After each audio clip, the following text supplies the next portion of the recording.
Saverina, and welcome to Sav Meets World, where we're having real conversations about real things with real people. Today we are diving into the art of the conversation with someone who's had quite a few in his career, George Stroumboulopoulos. Thank you so much for coming. Thank you for having me. All the way down in the Hammer. It's easy drive. Some great music comes from the city, so happy to be here. So let's dive right into it, what we just did now, small talk. Yeah. Should we keep it or lose it? Because I feel like sometimes it's not always genuine. Well, I mean, it depends. Is it genuine with you? It is, Yeah, yes. well, Like right now, I care if I ask you how you are, I care. But sometimes people aren't genuine. I think small talk is one of those, it's important. People dismiss it pretty easily, and they ought not to all the time, because a lot of times you're sitting across from somebody you don't really know, and so they have no reason to trust you or no reason to even want to spend the time to open up. So you have to have a couple of little things as a human being where you just go, look, we're gonna be cool. Like a handshake is the equivalent of small talk. It's like, look, I don't have a gun. Do people swear on your show? You know? Yeah. It's like, I'm fucking fine. Yeah. That's what that means, right? So small talk, how you doing, is I'm fine. It's kind of like an on-ramp to a highway. Just give me a second to get in there, get my steering right, and go. So I don't love small talk if it lasts, but I understand that humans have so many different ways of relating to each other, and if that's one way someone can start to feel comfortable, because most people, as it turns out, aren't that comfortable around others, right? So I'm okay with it. Can you tell if someone is genuine? Because you've been doing interviews for so long, can you say that you're a better judge of character because you've talked to so many different people? I don't know if I'm a better judge of character, because some people are really good at misleading. I think I'm a good judge of conversation. And I think I know when a conversation is real or not. But you can be fooled. But I don't worry about it, right? Because I always look at a conversation like, just represent yourself the way you want to. I'll represent myself the way I want to, and let's see what we figure out. That's always been the secret to the kind of interviews that I do, which is a good interview isn't did we get along. A good interview is were you you? Was I me? All right, then we're all right. How do you feel about slang? If someone casually drops the words woke or lit into a conversation, no big deal. How do you feel about it? Slang? Yeah. Oh, I'm slangy as hell. Really? Yeah, man. For sure, it's a living language. It's got to change, right? And the language is arbitrary anyway. Mm-hmm. Somebody attached a word to it X amount of years ago, and we're supposed to just live by that version of it. But those people had a different life. They didn't live in a world with, although I think emojis are essentially hieroglyphics. So emojis are just what they used to be in a cave painting, right? But no, I'm super slangy. And that was one of the things on our show, the talk show I did for so many years, was I sit very comfortably. Mm-hmm. I don't understand, my comprehension of the English language is average at best. My grammar is whatever. I grew up listening to punk and metal and then ultimately hip hop. And so language is a creative expression. Words that have you feeling a certain way. Are there any trigger words for you? No? Just open? The concept of trigger to me is I won't, because nobody has any power over me. Yeah. Even when I was people go, oh, it's easy for me to say because you're a relatively white guy in this position. But that's only looking at me based on what they see. They don't know me or my life. So when I had a different life where no one would ever look at us and go, oh, you're a privileged group, when I was a kid, no one had power over me then. I won't give people power over me. I don't allow people to have power over me.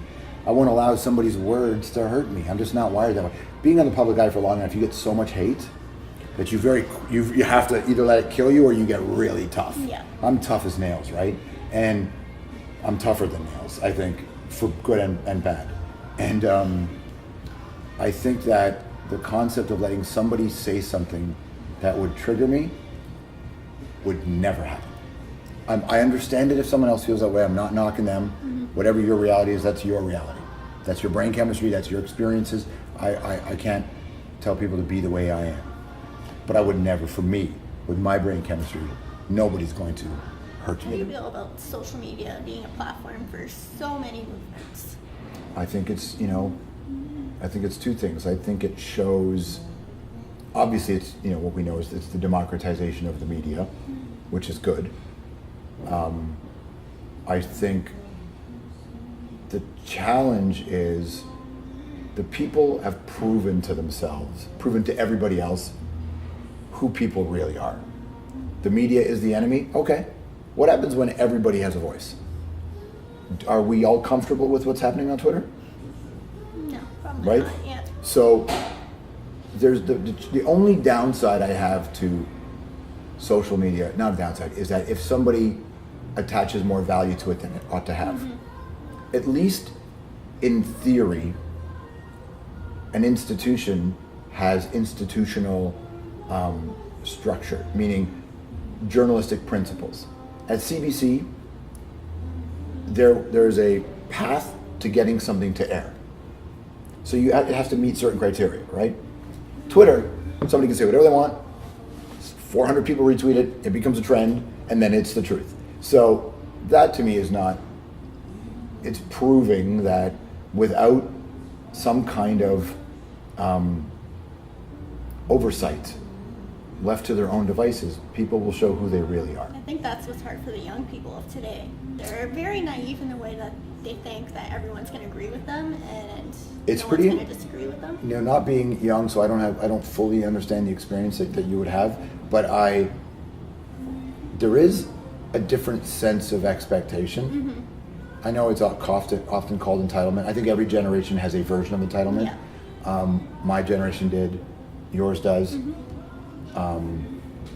But this idea that everybody will agree with you, as you say, is really fun. Why?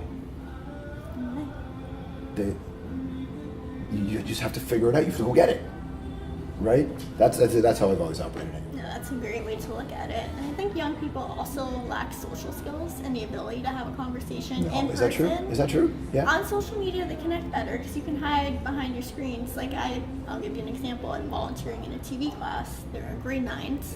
They're sitting in a circle together on their phones, sending selfies on Snapchat to each other. They're not engaging in conversation. Are they funny Snapchats at least? Are Well, they I funny? didn't know that. Yeah. Is that true? But Yeah. so with your friends, when you guys don't interact? No. Not you, but my Barely. friends, it's just Yeah. jokes, right? Yeah. Just jokes. All we do Yeah. is tell jokes, like relentlessly. And memes. Yeah, fucking memes are funny. I think memes are the problem with the world, but also the best thing about the media, the world right now. I mean, maybe. I mean, I don't have that experience, but I've certainly heard that they don't know how to relate. But who knows? But instead of I would listen to that, and then I would say, okay, so if that's the reality, that doesn't mean it's bad. That just means it's different based on how I was raised. Yeah. So with my experiences and my conditioning, I was able to do this set of things. This group of people, if this is their reality, that means they're going to be able to do a set of amazing things on their own that will be very different than the things that I could have ever done, or that my mom could have done. There's all these different things. And you know what's interesting about the younger generation now, and is language, right? Yeah. There's things that my generation would say that are not acceptable anymore. That's good. Like, that's actually progress. So I don't begrudge the generation who communicates on social media or selfies, because selfies are just easier to do self-portraits. They're like self-portraits without the work. But isn't that what we were always promised? We were always promised like a more efficient life. So maybe selfies are the Jetsons version of a Van Gogh self-portrait. I don't know. We'll end it on that note. Full of knowledge and great conversation. Well, thank you. Thank you so much again. Thanks for your time. Appreciate it. And that's all for this edition of Sav Meets World. Check out Strombo on social media, House of Strombo, Strombo Show, CBC. I will see you guys next time. Thanks for watching.